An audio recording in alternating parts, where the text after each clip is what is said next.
Welcome to our channel. Hanya ada satu kata, lawan.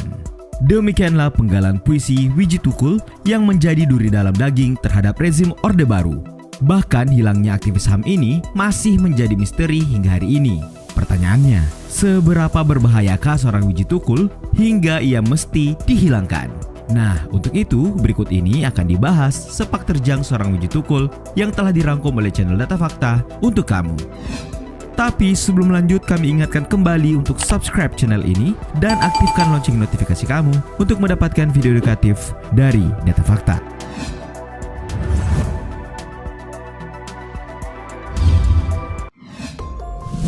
Aktivis Orde Baru. Orde Baru mendengar namanya saja sudah terbayang satu kengerian yang terkonstruk di kepala tentang keotoriteran pemimpin negara saat itu, di mana suara rakyat dibungkam oleh lapisan aparatnya. Namun, di tengah nihilnya kebebasan berpendapat, justru muncul suara-suara yang menggoyahkan Orde Baru, dan nama Wiji Tukul sudah barang tentu sangat diperhitungkan.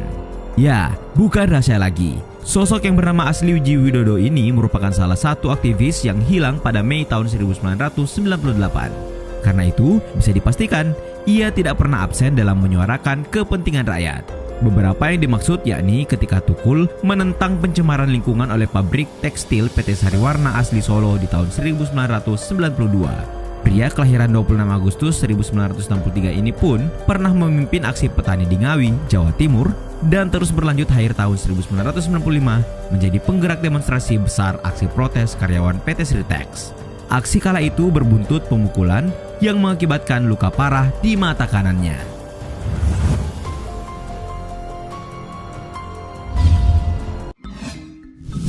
Melawan dengan puisi. Nah, semenjak Wiji Tukul mendapatkan perlakuan besar karena beberapa aksinya, ia harus pasrah menjadi korban incaran karena diduga sebagai dalang demonstrasi. Bahkan, puisi-puisinya pun dicurigai sebagai penggerak rakyat kecil melakukan protes. Ya, sebagaimana diketahui, puisi-puisi pria yang akrab disapa Tukul ini selalu syarat dengan roh yang menghidupkan semangat perlawanan. Salah satu puisi yang dikenal provokatif dapat ditemui dalam puisinya yang berjudul Peringatan. Terlebih, puisi tersebut ia bacakan saat deklarasi berdirinya Partai Persatuan Rakyat Demokratik atau PRD, partai yang kemudian terlarang karena dianggap wajah lain dari komunisme atau PKI. Berikut puisi yang dimaksud. Jika rakyat pergi ketika penguasa pidato, kita harus hati-hati. Barangkali mereka putus asa. Kalau rakyat bersembunyi dan berbisik-bisik ketika membicarakan masalahnya sendiri, penguasa harus waspada dan belajar mendengar. Bila rakyat berani mengeluh, itu artinya sudah gawat. Dan bila omongan penguasa tidak boleh dibantah, kebenaran pasti terancam. Apabila usul ditolak tanpa ditimbang, suara dibungkam kritik dilarang tanpa alasan, dituduh subversif dan mengganggu keamanan, maka hanya ada satu kata, lawan.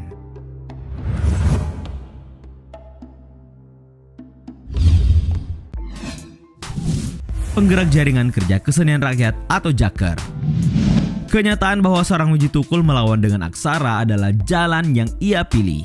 Bagaimana ia memandang seni harus membebaskan sudah pasti seperti pintu masuk ke dalam semangat perlawanan yang masih ditularkan hingga hari ini.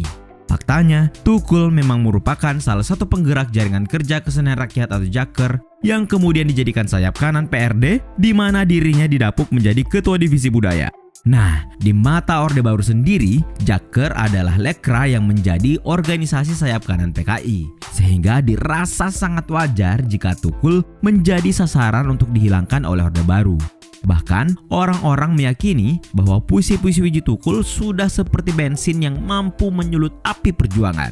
Tidak hanya aktif menulis, ia juga aktif menyelenggarakan kegiatan teater dan melukis dengan anak-anak kampung Kalangan tempat ia dan anak istrinya tinggal.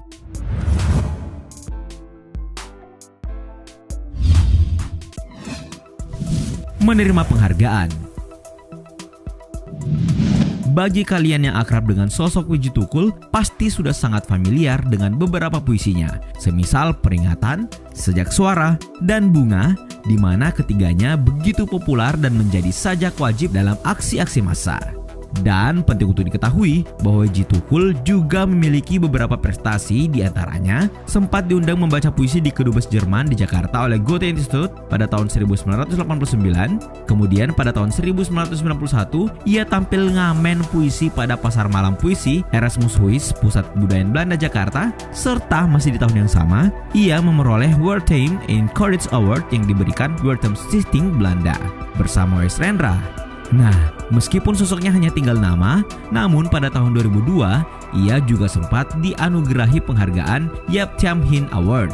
Dan untuk mengingatkan kembali akan semangat perjuangan Wiji Tukul, film biografi mengenai dirinya telah dibuat dengan judul Istirahatlah Kata-Kata yang disutradarai oleh Joseph Anginun pada tahun 2017 kemarin.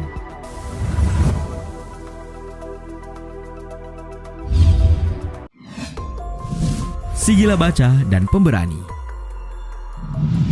Seorang penulis puisi dan berpikiran kritis layaknya Wiji Tukul tidak aneh rasanya jika mencintai buku. Ya, pribadinya dikenal sangat gila baca sampai buku-buku loakan pun tak rela ia lewatkan barang selembar saja. Bahkan dalam pelariannya, ia selalu menyempatkan diri berkunjung ke toko buku untuk membeli majalah maupun buku sambil menelurkan sejumlah puisi-puisi perlawanannya saat berada di Pontianak. Menurut dia, kata-kata tak mengubah realitas, tapi mempertajam realitas. Demikian ia memaknai kata-kata dalam puisinya. Selain itu, Wiji Tukul juga dikenal sebagai sosok yang akan menentang penindasan dan konsisten akan hal itu. Pernah dalam suatu kesempatan, ia menolak undangan untuk membaca puisi dalam acara HUT ABRI. Ia membalas undangan itu dengan surat resmi. Ia katakan, "Saya tidak mungkin membaca puisi di tempat di mana kawan-kawan saya dilarang."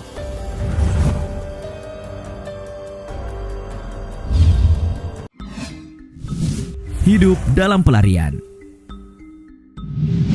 Tahukah kalian, selama hampir setahun, yakni sejak Agustus 1996 hingga Maret 1997, Wiji Tukul sempat hidup dalam persembunyian dengan nama samaran Paul bersama satu keluarga di Kota Dayak, Pontianak, Kalimantan Barat setelah dia dan beberapa aktivis pro-demokrasi ditetapkan sebagai tersangka penggerak kerusuhan 27 Juli 1996. Nah, dalam persembunyiannya itulah beberapa mengenal Tukul sebagai tukang bakso yang bangkrut dan lainnya sebagai orang frustasi hingga sopir bus yang baru dipecat dari Solo.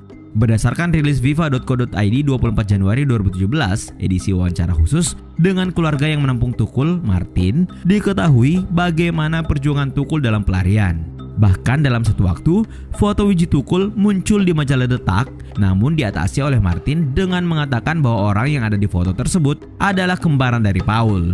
Nah, barulah setelah 5 bulan persembunyian, tepatnya pada awal Januari 1997, Tukul mengungkapkan rindu dengan istri dan anaknya dan memutuskan pulang namun berjanji untuk kembali. Hingga pada akhirnya di tahun 2000, setelah 3 tahun putus komunikasi dengan Wiji Tukul, Martin dikejutkan dengan telepon dari Sipon atau istri Tukul yang mengatakan bahwa sang aktivis telah menghilang.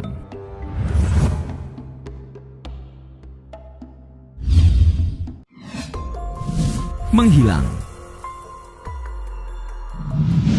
Bukan rahasia lagi, mengingat perlawanan tanpa henti yang dilakukan Wiji Tukul membawa dirinya pada satu permasalahan yang berkepanjangan. Ya, sebagaimana diketahui sebelumnya ia hidup dalam pelarian sebab telah menjadi buron sejak tahun 1996 hingga tahun 1998. Nah, dalam rentan waktu itulah ia terpaksa menemui keluarganya secara sembunyi-sembunyi dan hanya beberapa kesempatan saja, semisal saat perayaan Natal maupun Lebaran. Hingga pada akhirnya ia diketahui hilang tepat sebulan sebelum rezim Orde Baru tumbang pada Mei 1998. Siapapun tahu, hingga hari ini Wiji Tukul tidak diketahui kemana rimbanya. Diketahui, Wiji Tukul hilang bersama 12 aktivis lainnya, yakni Petrus Bima Anugrah, Herman Hendrawan, Suyat, Yani Afri, Sony, Dedi Hamdun, Noval Al-Katiri, Ismail, Ucok Sihaan, Hendra Hambali, Yadin Muhyiddin, dan Abdul Nasser. Itulah tadi sejumlah sepak terjang seorang sastrawan sekaligus aktivis HAM yang namanya masih menjadi semangat perjuangan hingga hari ini. Tentu saja harapan banyak orang terhadap pemerintah pun masih sama, agar secepatnya pelanggaran HAM di tahun 1998 segera terselesaikan. Nah, menurut kalian, kisah mana yang paling berkesan? Terima kasih sudah menonton, jangan lupa like dan share. Nonton juga video-video edukatif lainnya yang sudah kami sajikan untuk kalian. Sekali lagi, jangan lupa subscribe dan tinggalkan argumenmu di kolom komentar. Sampai jumpa di video edukatif Data Fakta selanjutnya.